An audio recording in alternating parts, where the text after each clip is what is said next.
Students, आज मैं आपको टॉपिक कराने वाला हूं periodic classification chapter 3 periodic classification. और इसमें मैं जेई वाला कंटेंट आपको कराने वाला हूं। सीबीएसई के लिए मैंने वन शॉट बना रखा है, आप उसको पहले देख लीजिए, उसके बाद ये देखिए तभी आपको समझ में आएगा। तो सबसे पहले हमारा टॉपिक है एटॉमिक रेडियस। सबसे पहले हमारा टॉपिक है एटॉमिक रेडियस। एटॉमिक रेडियस क्या होता है मैंने आपको बता रखा है already. It is the distance between centre of nucleus to its outer most shell. It is the distance between centre of nucleus to its outer most shell, ये होता है। तो एटॉमिक रेडियस जो होता है ये डायरेक्टली प्रोपोर्शनल होता है नंबर ऑफ शेल के। एटॉमिक रेडियस क्या होता है? नंबर ऑफ शेल के डायरेक्टली प्रोपोर्शनल होता है। नंबर ऑफ शेल के डायरेक्टली प्रोपोर्शनल।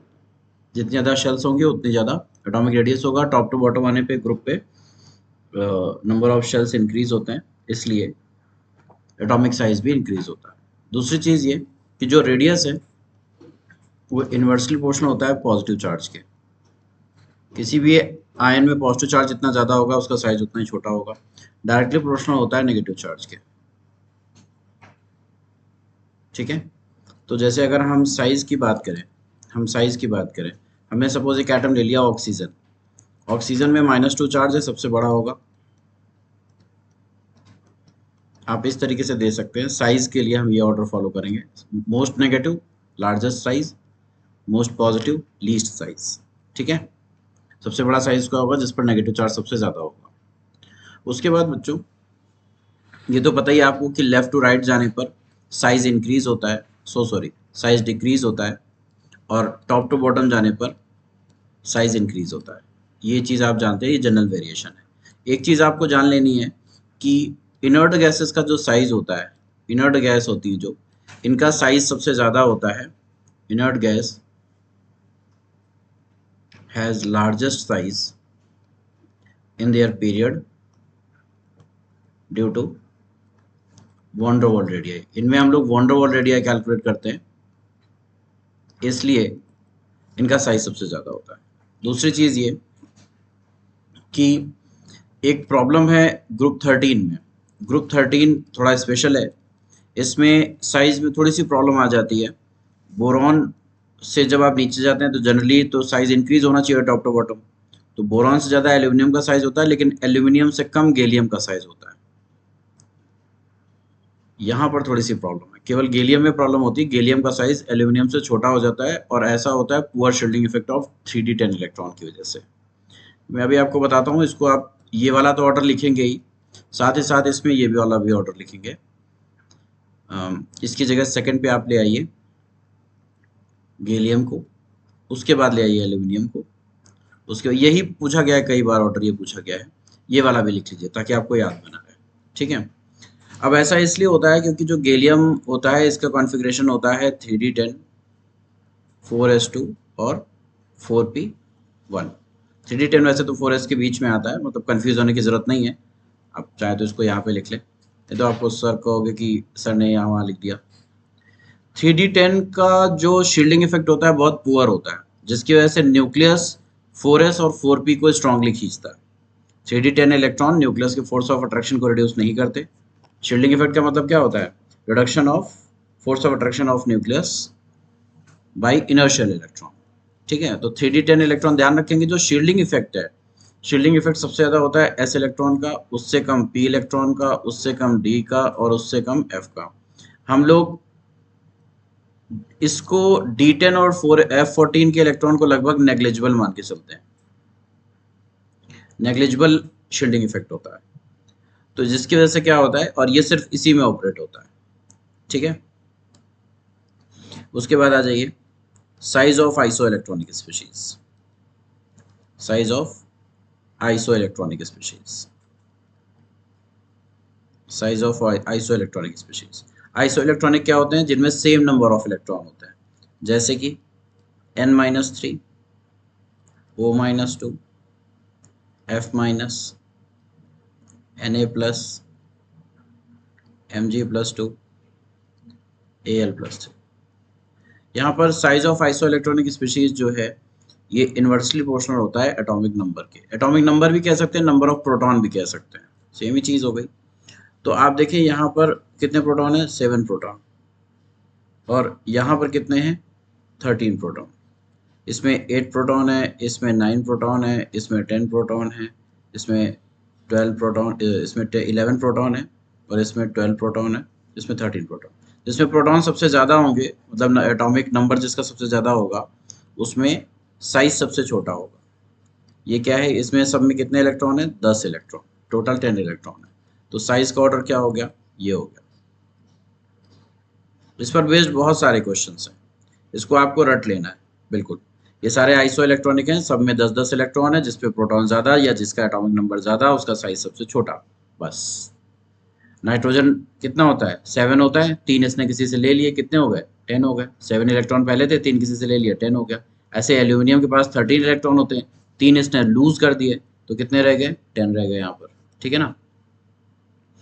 उसके बाद आगे चलते हैं।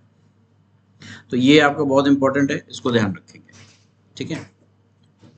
और ये बेसिक चीज़ें जो मैंने आपको ऊपर बताई कि पॉजिटिव चार्ज जितना ज़्यादा होगा साइज़ उतना छोटा होगा। जैसे आप देख सकते हैं कि जो Fe+3 है, इसका साइज़ छोटा होगा Fe+2 से, और इसका साइज़ किससे छोटा होगा, Fe से छोटा होगा। इस तरीके से आप देख सकते हैं इसको। ऐसे ही O-2 बड़ा होगा O- से, जिस पे नेगेटिव चार्ज जितना ज़्यादा हो साइज़ उसका उतना बड़ा, पॉजिटिव चार्ज जितना ज़्यादा साइज़ उतना छोटा। तो this is all about atomic radius, ionic radius, इसको आप ध्यान रखेंगे, ठीक है।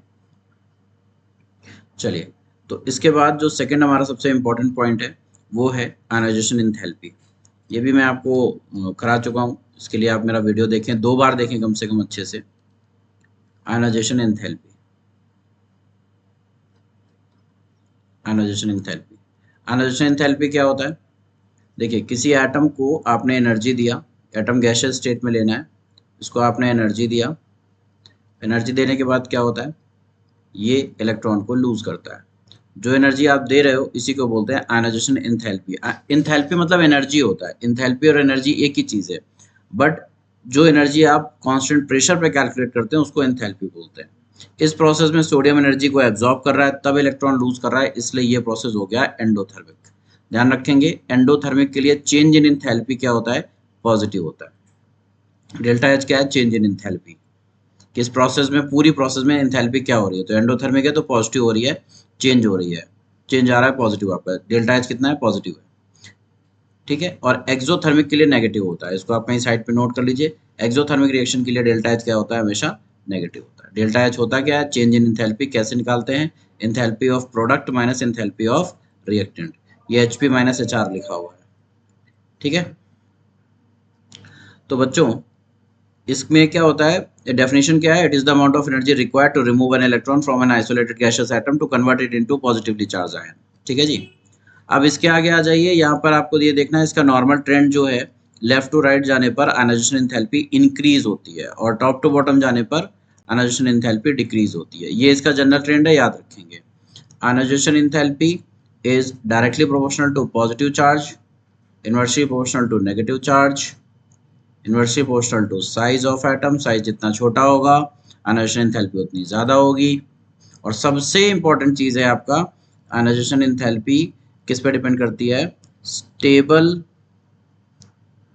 इलेक्ट्रॉनिक कॉन्फ़िगरेशन पे। किस पे डिपेंड करती है, स्टेबल इलेक्ट्रॉनिक कॉन्फ़िगरेशन पे। अगर किसी आयन का इलेक्ट्रॉनिक कॉन्फ़िगरेशन स्टेबल है, मतलब जैसे कि हाफ फिल्ड या फुल फिल्ड है, तो उसके लिए आयनाइजेशन एंथैल्पी बहुत ज़्यादा होगी। जैसे कि हम नाइट्रोजन एंड ऑक्सीजन की बात करें, तो नाइट्रोजन में क्या होता है, लास्ट में अगर आप देखेंगे तो ये होता है 1s2 2s2 2p3, और ऑक्सीजन में क्या होता है 1s2 2s2 2p3, हमें 2p4, हमें हमेशा लास्ट वाले को देखना है। तो नाइट्रोजन क्या है, कंप्लीटली हाफ फिल्ड, और ऑक्सीजन क्या है, पार्शली फिल्ड। तो ये क्या है, हाफ फिल्ड, और ये क्या है, पार्शली फिल्ड है, तो ये ज़्यादा स्टेबल है, ये है मोर स्टेबल। ये क्या है, मोर स्टेबल। मोर स्टेबल है तो हमें नाइट्रोजन से ज़्यादा एनर्जी दे करके इलेक्ट्रॉन को निकालना पड़ेगा, ऑक्सीजन से कम एनर्जी लगेगी। जो भी ज़्यादा स्टेबल होगा उसकी आयनाइजेशन एंथैल्पी ज़्यादा होगी। तो आयनाइजेशन एंथैल्पी कौन सी, first ionization enthalpy of nitrogen is greater than that of first ionization enthalpy of oxygen. ठीक है। ऐसे ही हम सेकेंड आयनाइजेशन एंथैल्पी को कैलकुलेट कर लेते हैं। सेकेंड के केस में क्या होगा, नाइट्रोजन से हमने पहला इलेक्ट्रॉन निकाला तो N+ बना, यहाँ पर कॉन्फ़िगरेशन कितना था 2p3, यहाँ पर कितना था 2p2। अब दूसरा इलेक्ट्रॉन निकाला तो ये हो गया N+2, ये हो गया आपका 2p2, ionisation enthalpy 1, ionisation enthalpy 2। Similarly oxygen के लिए IE1 और IE2, हमें एक एक करके इलेक्ट्रॉन निकालना है। ये क्या था 2p4, अब ये क्या हो गया 2p3। तो जब हम पहली बार इलेक्ट्रॉन निकाल रहे थे तो फर्स्ट आयनाइजेशन एंथैल्पी के केस में हम ये कंपेयर कर रहे थे, हमने कहा कि ये ज़्यादा स्टेबल है इसलिए ये ज़्यादा है। जब सेकेंड आयनाइजेशन एंथैल्पी निकाल रहे हैं तब इसको कंपेयर करेंगे, इस वाले को। तो यहाँ पर ये ज़्यादा स्टेबल है, ये ज़्यादा स्टेबल है, इसलिए IE2 किसकी ज़्यादा होगी, ऑक्सीजन की। तो IE2 of oxygen will be greater then IE2 of nitrogen. और IE1 का ऑर्डर ये है, IE2 का ऑर्डर ये है। हमें क्या देखना है, जब जिससे भी हम इलेक्ट्रॉन निकाल रहे हैं उसका कॉन्फ़िगरेशन चेक करना है, ठीक है।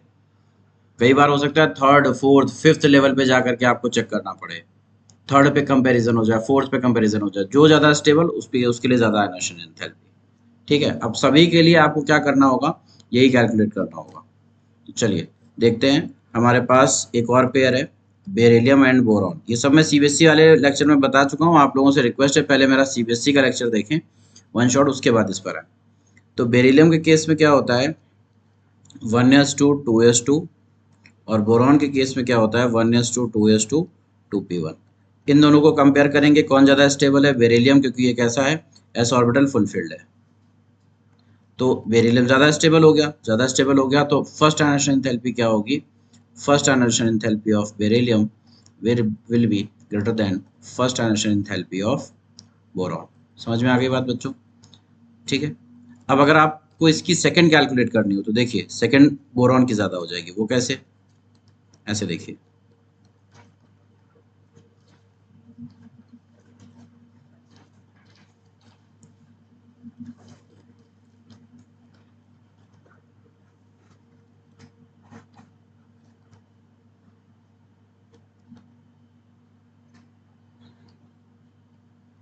ये तो 2p से तो इलेक्ट्रॉन निकल गया, तो 2p तो 0 हो गया, 2s बचा। अब यहाँ पर 2s2 है, यहाँ पे 2s1 है, तो देखिए IE1 IE1 IE2 IE2। जब हम IE1 कैलकुलेट कर रहे थे तब हमने इसको देखा था, ये ज़्यादा स्टेबल था, ये ज़्यादा स्टेबल था, इसलिए ये IE1 इसका ज़्यादा था। IE2 के केस में जब हमने इसको और इसको कंपेयर किया तो हमने कहा ये फुलफिल्ड है, ये ज़्यादा स्टेबल है, तो इसलिए IE2 किसका ज़्यादा होगा, बोरॉन का। तो second ionization enthalpy of boron will be greater than second ionization enthalpy of beryllium. समझ में आ रहा है, ठीक है। इलेक्ट्रॉनिक कॉन्फ़िगरेशन आपको देखना है, उसके बाद आ जाइए सोडियम एंड मैग्नीशियम। मैं एक साथ फर्स्ट और सेकंड दोनों कंपेयर कर दे रहा हूँ इसका, बेरिलियम सोडियम और मैग्नीशियम का। जितने पेयर्स मैं पढ़ा रहा हूँ मोस्टली वही पेयर्स पूछे जाते हैं। तो सोडियम के केस में पहला इलेक्ट्रॉन निकाला Na+ बना, दूसरा निकाला Na+2 बना। मैग्नीशियम के केस में पहला इलेक्ट्रॉन निकाला Mg+ बना, दूसरा इलेक्ट्रॉन निकाला Mg+2 बना। ये हो गया IE1, ये हो गया IE2, this is your IE2, this is your IE1। ये है आपका 3s1, ये है आपका 3s2। जब इलेक्ट्रॉन इसमें से ये वाला निकाल दिया तो क्या बचा 2p6 बचा इसके पहले, और यहाँ क्या बचा 3s1। अब देखिए आपको क्या कंपेयर करना है, जब आप ये देख रहे होंगे तब किसको देखेंगे, इलेक्ट्रॉनिक कॉन्फ़िगरेशन को। इसको कौन ज़्यादा स्टेबल है, मैग्नीशियम का। तो IE1 किसका ज़्यादा हो गया, IE1 ज़्यादा हो गया आपका मैग्नीशियम का, ज़्यादा हो गया किससे, IE1 ऑफ सोडियम से। लेकिन जब IE2 कैलकुलेट कर रहे होंगे तब इसको देखेंगे, इसको और इसको, तो कौन ज़्यादा स्टेबल है 2p6। 2p6 क्या हो गया 2s2 2p6 नियॉन का कॉन्फ़िगरेशन होता है, तो ये ज़्यादा स्टेबल हो गया Na+। Mg+ से ज़्यादा है कौन स्टेबल है, Na+ स्टेबल है। तो IE2 of Na plus will be greater than IE2 of Mg plus। ऐसे आप लोग देखिए इसको, ठीक है। मतलब एलिमेंट लिख लीजिए किस सोडियम और मैग्नीशियम की सेकेंड आयनाइजेशन एंथैल्पी में सोडियम का ज़्यादा होगा। अब एक पेयर है आपको जो उसको दो पेयर में लिख दे रहा हूँ जिसको आपको खुद से चेक करना है। फॉस्फोरस का एंड सल्फर का IE1 IE2 चेक करिए, और एक पेयर है आपका मैग्नीशियम एंड एल्यूमिनियम का, इसका IE1 और IE2 चेक करिए। ठीक है, आपको समझ में आ जाएगा, मैं आपको आंसर बता दे रहा हूँ पहले से ही। फॉस्फोरस का IE1 ज़्यादा होता है क्योंकि ये 3p3 होता है सल्फर से, ठीक है, और IE2 ज़्यादा होता है सल्फर का फॉस्फोरस से, ठीक है। सिमिलरली मैग्नीशियम और एल्यूमिनियम में IE1 ज़्यादा होता है मैग्नीशियम का एल्यूमिनियम से, और IE2 ज़्यादा होता है एल्यूमिनियम का मैग्नीशियम से। एक आप यहाँ पे नोट पॉइंट लिखेंगे, और वो ये है कि if any ion specially positive ion, ठीक है, positive ion having inert gas configuration then its ionization enthalpy is very high। इसका मतलब क्या है बच्चों? इसका मतलब ये है कि जैसे कि हमने ले लिया मान लो Mg+2, इस पर +2 चार्ज है और 2s2 2p6 है, तो ये नियॉन का कॉन्फ़िगरेशन भी है और प्लस भी चार्ज है, मतलब पॉजिटिव चार्ज भी हो और इनर्ट गैस कॉन्फ़िगरेशन भी हो। तो अब जब इससे नेक्स्ट इलेक्ट्रॉन निकाला जाएगा तो हमें बहुत ज़्यादा एनर्जी देनी पड़ेगी, मतलब हो सकता है कि 5 टाइम्स 10 टाइम्स एनर्जी देनी पड़े, जो पीछे दे करके एनर्जी आ रहे हैं उससे 5-10 टाइम्स आपको एनर्जी देनी पड़ेगी, ठीक है। उसके बाद आ जाइए, एक चीज़ मैं बता देता हूँ, मैं वैसे तो अपने CBSE वाले लेक्चर में ये पढ़ा चुका हूँ, सक्सेसिव आयनाइजेशन एंथैल्पी। ये क्या होती है? आपने एल्यूमिनियम लिया, इससे आपने एक एक करके इलेक्ट्रॉन निकाला, ठीक है। IE1 में ये हो गया, IE2 में ये हो गया, IE3 में ये हो गया। तो हमेशा ध्यान रखेंगे जो IE3 होती है वो IE2 से ज़्यादा होती है, IE2 जो होती है वो IE1 से ज़्यादा होती है, ठीक है। इसको बोलते हैं सक्सेसिव आयनाइजेशन एंथैल्पी। तो बच्चों आपको ध्यान रखना है कि जिसकी आयनाइजेशन एंथैल्पी ज़्यादा, जिसकी भी आयनाइजेशन एंथैल्पी ज़्यादा, उसका स्टेबल कॉन्फ़िगरेशन। कई बार उल्टा भी पूछ लेता है आपसे, कई बार उल्टा इसको ऐसे पूछ लेगा कि आपको आयनाइजेशन एंथैल्पी दे देगा और आपसे कहेगा कि आपको बताना है एलिमेंट कौन सा होगा या कॉन्फ़िगरेशन कौन सा होगा। तो इस ऐसे क्वेश्चंस के लिए भी आप तैयार रहिए। तो आप सीधा अगर अच्छे से पढ़ेंगे तो उल्टा आपको अच्छे से समझ में आ जाएगा, ठीक है जी। चलिए आगे चलते हैं। तो इसी में आपको मैं एक चीज़ लिखवा देता हूँ, आयनाइजेशन एंथैल्पी ऑर्डर ऑफ, वैसे तो top to bottom increase decrease होती है और लेफ्ट टू राइट इंक्रीज होती है, बट ग्रुप 13 में जो कि साइज का ऑर्डर चेंज हुआ है इसलिए आयनाइजेशन एंथैल्पी का ऑर्डर भी चेंज होता है। तो ग्रुप 13 में आयनाइजेशन एंथैल्पी का ऑर्डर क्या है वो आप लोग लिख लीजिए, वेरी इंपॉर्टेंट। तो सबसे ज़्यादा होगा बोरॉन का, सेकेंड नंबर पे है थैलियम, उल्टा पुल्टा ऑर्डर है इसलिए आपसे पूछा जाएगा। थर्ड नंबर पे है गैलियम, फोर्थ नंबर पे है एल्यूमिनियम, और फिफ्थ नंबर पे है यहाँ पर इंडियम। इंडियम जो है 558 होता है और ये लीस्ट होता है, इस ग्रुप में ये लीस्ट होता है, इस ग्रुप में लीस्ट होता है, और ये हाईएस्ट होता है आपका।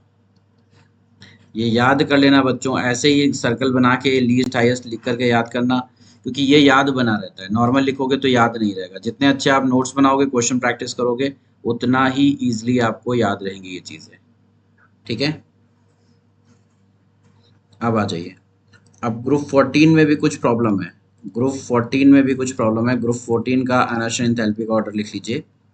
ग्रुप 14 का आयनाइजेशन एंथैल्पी का ऑर्डर होता है सबसे ज़्यादा कार्बन का, देन सिलिकॉन का,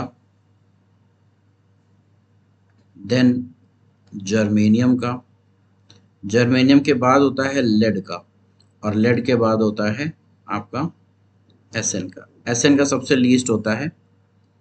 ये सब जेई वाले क्वेश्चन है जो पूछे जाएंगे, पूछे भी गए हैं पहले भी और अब आगे भी पूछे जाएंगे। ये आपका हाईएस्ट होता है इस ग्रुप में। ठीक है बच्चों, इसको आपको याद रखना है। अब एक आपको मैं क्वेश्चन करवा रहा हूँ, वो आप देखिए आपको कैसे करना है। जैसे कि एक क्वेश्चन है, क्वेश्चन B20 है मॉडर्न एबीसी का एमसीक्यू में, और ये पूछा गया है जेई मेंस 2020 में। 2020 का जेई का सवाल है। देखिए कैसे आपको करना है। उसने आपको एलिमेंट दिए हैं सोडियम, मैग्नीशियम, एल्यूमिनियम, सिलिकॉन, और कुछ रैंडम वैल्यूज दी हुई हैं। कौन कौन सी वैल्यूज है मैं यहाँ लिख देता हूँ। 496, 737, 577 और 786। अब आप बताइए मुझे, इसमें सबसे ज़्यादा किसकी होगी? सिलिकॉन की होगी, उससे कम मैग्नीशियम की होगी, उससे कम एल्यूमिनियम की होगी, और उससे कम सोडियम की होगी, है ना। तो सबसे ज़्यादा वैल्यू की कौन सी है? ये वाली। तो ये किसकी हो गई? 786। सेकंड नंबर पे कौन सी हो गई? 737। थर्ड नंबर पे कौन सी हो गई? 577। और फोर्थ नंबर पे कौन सी हो गई? 496। ठीक है, इस तरीके से होता है। अच्छा एक चीज़ और, ये आप ऐसे मैच करा सकते हैं वैल्यूज। ठीक है, सेकंड एंड थर्ड पीरियड की एनर्जी एंथैल्पी ही सबसे ज़्यादा पूछी जाती है, उसका ऑर्डर मैं लिख दे रहा हूँ। Lithium, beryllium, boron, carbon, nitrogen, oxygen, fluorine, neon. ठीक, तो एक आपने देखा कि नाइट्रोजन की ऑक्सीजन से ज़्यादा है और बेरिलियम की बोरॉन से ज़्यादा है। तो जो इसका आयनाइजेशन एंथैल्पी का ऑर्डर होगा, आयनाइजेशन एंथैल्पी का ऑर्डर होगा, वो क्या होगा? सबसे ज़्यादा हो जाएगी नियॉन की, उससे कम फ्लोरीन की, और ऑक्सीजन की जगह पे क्या आ जाएगा? नाइट्रोजन आ जाएगा। ऑक्सीजन उससे कम हो जाएगा। फिर कार्बन अपनी जगह पे रहेगा, यहाँ आ जाएगा बेरिलियम, फिर आ जाएगा बोरॉन, और फिर आ जाएगा लिथियम। इसको याद कर लीजिए, ये मोस्ट इंपॉर्टेंट है। इसी के सारे क्वेश्चन है, अभी तक आप देखेंगे सैकड़ों क्वेश्चन इसके पूछे जा चुके हैं। नहीं याद करेंगे तो हर जगह फंसेंगे। लिख करके देखिए इसको। ऐसे ही थर्ड पीरियड है आपका, थर्ड पीरियड, इसका मैं डायरेक्ट आंसर लिख दे रहा हूँ।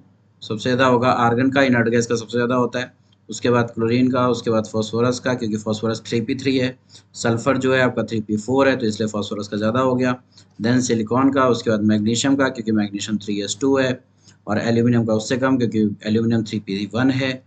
एंड देन आपका आ गया सोडियम। तो ये मोस्ट इंपॉर्टेंट है दोनों, इनको आप याद कर लीजिए। फिर आप क्वेश्चन सॉल्व करने बैठिए, आपके 99% क्वेश्चन हो जाएंगे। ठीक है, तो this is all about ionisation enthalpy. उसके बाद वही है कि जितना आगे जाएंगे, कई बार हो सकता है कुछ क्वेश्चन में थर्ड में कंपैरिजन कर लेने लगता है, कुछ पे फोर्थ पे कंपैरिजन करता है, तो आपको याद होना चाहिए। एक चीज और, डायगोनल रिलेशन। इस वीडियो में एक चीज और, डायगोनल रिलेशन। तो डायगोनल रिलेशन में क्या है आपका? Lithium, beryllium, boron, carbon, and sodium, magnesium, aluminium, silicon. तो ध्यान रहे, ये इससे रिलेटेड होता है, ये इससे रिलेटेड होता है, ये इससे रिलेटेड, मतलब इनकी प्रॉपर्टीज सिमिलर होती हैं। ये डायगोनल रिलेशन शो करते हैं। लिथियम और मैग्नीशियम की बहुत सारी प्रॉपर्टीज सिमिलर होती हैं, बेरिलियम एल्यूमिनियम की सिमिलर होती हैं, बोरॉन और सिलिकॉन की सिमिलर होती हैं।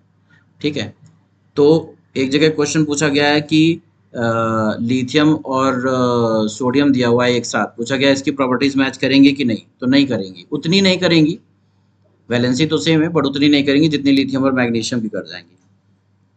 तो आप लोग इसको ध्यान रखेंगे, इसको सॉल्व करिए। बहुत सारे क्वेश्चंस भी मैं शेयर कर दूंगा, वो आप लोग देख लीजिएगा। ठीक है, तो ये आपका टॉपिक हो गया, इसको अच्छे से पहले प्रिपेयर करिए, फिर इसके प्रीवियस ईयर क्वेश्चन सॉल्व